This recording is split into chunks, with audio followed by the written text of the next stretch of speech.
मिला है और हम यही कहेंगे कि सत्य की विजय हुई, सत्य में जय। 5 लाख रुपए वादी मुकदमा राजेश से लिया था नौकरी लगवाने के नाम पर और उसे 5 लाख आज केशवान पटेल जेल गए हैं, क्या है पूरा मामला? की जानकारी हुई है कि इसमें यह मामला है कि केशवान जो पटेल है उसने 5 लाख रुपए वादी मुकदमा राजेश से लिया था नौकरी लगवाने के नाम पर और उसे 5 लाख रुपए लेकर फर्जी नियुक्ति पत्र दे दिया और जब वो ज्वाइन करने गया तो वहां बैठे लोगों ने बताया कि ये नियुक्ति पत्र फर्जी है, तो उसने अपना वापस दिया हुआ रुपया केशवान पटेल से मांगा। तो केशवान पटेल कुछ दिन तक इसमें हिलावाली करते रहे और जब उसने कहा कि नहीं मुझे पैसा चाहिए, मुझे मेरा वापस कर दो पैसा, मैं गरीब आदमी हूं, तो फिर केशवान पटेल और उनके दोनों पुत्रों ने, कपिल व हर्ष ने, उसके घर में घुस के उसके साथ मारपीट की। इस बात की शिकायत उसने नवाबाद थाने में किया, लेकिन पुलिस ने मुकदमा दर्ज तो नहीं किया, लेकिन केशवान पटेल और रंजिश मान गया इस बात से कि तुम हमारे खिलाफ जाओगे, हम समाजवादी पार्टी के इतने बड़े नेता हैं, तुम हमारे खिलाफ थाने चले जाओगे, तेरी औकात इतनी।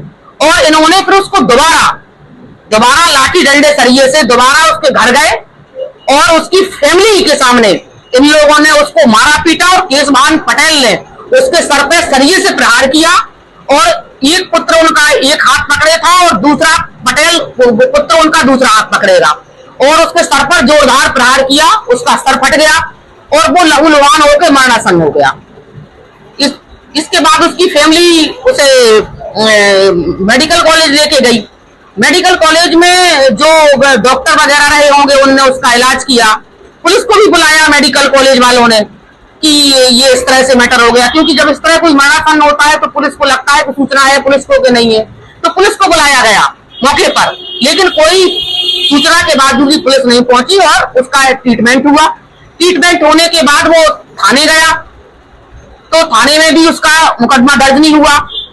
अब तो थाने में बैठा रहा, उच्च अधिकारियों के यहाँ भी गया, लेकिन इस व्यक्ति की गुंडई और इस व्यक्ति की बड़ी रसूखदार व्यक्ति, तो इसकी FIR नहीं लिखी गई। हर तक के गरीब आदमी है, न्यायालय में आया, न्यायालय में उसने अपना दायरा किया, फिर उसने अपनी गवाही दी, चश्मदीद साक्षी गुजरे। इसके बाद न्यायालय श्रीमान जी CGM महोदय ने सबमिनिंग ऑर्डर किया। उसमें सबमिनिंग ऑर्डर हाँ, तो हाँ, ये सबमिनिंग ऑर्डर के बाद ये हाईकोर्ट गए थे स्टे में, इनको स्टे भी नहीं मिला, इनका NVW जारी हुआ। इसके बाद इन्होंने माननीय सत्र न्यायाधीश झांसी के यहाँ एंटीसिपेटरी बेल के लिए आवेदन किया, तो माननीय सत्र न्यायाधीश महोदया ने एंटीसिपेटरी भी बेल खारिज की इसकी। फिर ये हाईकोर्ट भी गया बेल के लिए, वहां से भी इसको कुछ नहीं मिला एंटीसिपेटरी में। फिर ये वापस लौट के आया किसी डायरेक्शन के तहत 45 दिन में ये न्यायालय में कोर्ट में सरेंडर एंड बेल एप्लीकेशन दाखिल करेगा। तो न्यायालय में भी आया तो इसने स्वयं सरेंडर ना करके उस न्यायालय के ऑर्डर का इसने अपने मनमाने तरीके से एग्जीक्यूशन कराया, फुलफिल उस ऑर्डर को नहीं माना। जो ऑर्डर में शर्तें थी, इसको जो पसंद शर्तें आ रही थी, जो इसकी मार्केट शर्तें थी, वह शर्तों पर इसने न्यायालय में दाखिल किया और जो इसे बातें ठीक नहीं लगी न्यायालय की, वो उसने कोर्ट में सरेंडर नहीं किया, जबकि ऑर्डर ये था surrender and bail through council, तो इसने सरेंडर नहीं किया। नियमित बेल में भी इसने सरेंडर नहीं किया। हाईकोर्ट के ऑर्डर के अनुसार भी इसने हाईकोर्ट की बात को नहीं माना और इसने न्यायालय में नियमित बेल दाखिल कर दी माननीय सत्र न्यायाधीश महोदय के यहाँ, वो भी बेल इसकी खारिज हो गई। इसके बाद फिर हाईकोर्ट गया जी, तो वहां से भी इसकी एंटीसिपेटरी बेल खारिज हुई और इसके बाद ये माननीय सुप्रीम कोर्ट गया, वहां पर भी इसकी बेल खारिज हुई। और मैं इसको चैलेंज कर रही हूं कि अगर ये अंतरराष्ट्रीय न्यायालय भी चला जाता तो भी मैं इसको पैरवी में हराती और इसको वहां से भी इसकी बेल खारिज कराती। ये आतताई व्यक्ति है, अत्याचारी व्यक्ति है और कोई समाज सुधारक नहीं है। ये समाज सुधारक का चोला पहने हुए है। वो गरीब मामला दर्ज कराया था क्या है? हाँ सर बड़ा आपने अच्छा वो किया है। हाँ, इसने जनवरी 2023 में सर मेरे रजिस्टर्ड मोबाइल नंबर पर अपने मोबाइल नंबर से सर मुझे असली मैसेज, बहुत गंदे मैसेज किए जो मैं आप पत्रकारों के सामने नहीं बता पा रही हूँ, कुछ उसका वो है लोक मर्यादाएं हैं। और जब मैंने यह बात अपने परिवार को बताई तो मेरे परिवार वालों ने कहीं से उनको मैसेज भेजा कि क्यों लड़की को परेशान कर रहे हो, वो अपना वकालत करके जीवन चला रही है उसको जीवन चलाने दो, प्लीज उस लड़की को परेशान मत करो। तो इस बात से जो इतना क्रोधित हो गया कि मेरे घर में घुसकर इसने मेरे ऊपर गोली चलाई। मैंने 307 का मुकदमा लिखाया, वह भी मुकदमा आज बेचारा ठीक है सर। आज क्या हुआ है? आज इसने न्यायालय में इसने सरेंडर किया है। एडीजे कक्ष संख्या 3 में इन्होंने सरेंडर किया है। और माननीय शस्त्र न्यायाधीश महोदया झांसी, लोकप्रिय मेरी मतलब बड़ा ईमानदार, बिल्कुल डेड ऑनेस्ट जज जो माननीय शस्त्र न्यायाधीश महोदया झांसी है हमारी, श्री कमलेश पुच्छल साहब जी के यहाँ इसने बेल डाली।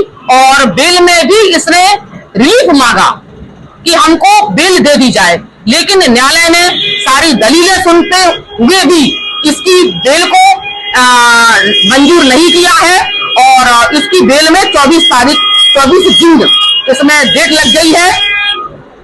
और माननीय शस्त्र न्यायाधीश कक्ष संख्या 3 से इसको वारंट बनके ये जेल चला गया है, बड़ी कोठी चला गया है, जहां इसके जुर्मों का हिसाब किया जाएगा। न्यायालय के नजर में कोई छोटा बड़ा नहीं है। अंतोगत्ता उसको, गरीब आदमी को इन्होंने कई बार मारा पीटा है, वो अपने गांव में नहीं रह पा रहा है सर, वो बाहर रह रहा है कुछ महीनों से, ये उसकी हालत हो गई है सर। तो पुलिस में इसका जो भी था, इसका पुलिस का कंडक्ट तो दिख ही रहा है कि माननीय बीजेपी की सरकार में भी ये इस तरह बचा फिर रहा था या बचा रहा था ऐसे कोई। लेकिन इंडिया में जो न्यायपालिका है, देर से सही लेकिन न्याय मिलता है। आज मेरे क्लाइंट के परिवार को और हम सब लोगों को बड़ा सुकून मिला है कि इसको कर्मों की सजा इसको मिल गई आज सर। और इसके कर्मों का दंड मिला है। और हम यही कहेंगे कि सत्य की विजय हुई, सत्य में जय। मामला क्या था? यह एक लालची व्यक्ति है, लेकिन समाज में लोगों की मदद करने का चोला पहने हुए, बल्कि ये लोगों को लूटता है, धोखा देता है।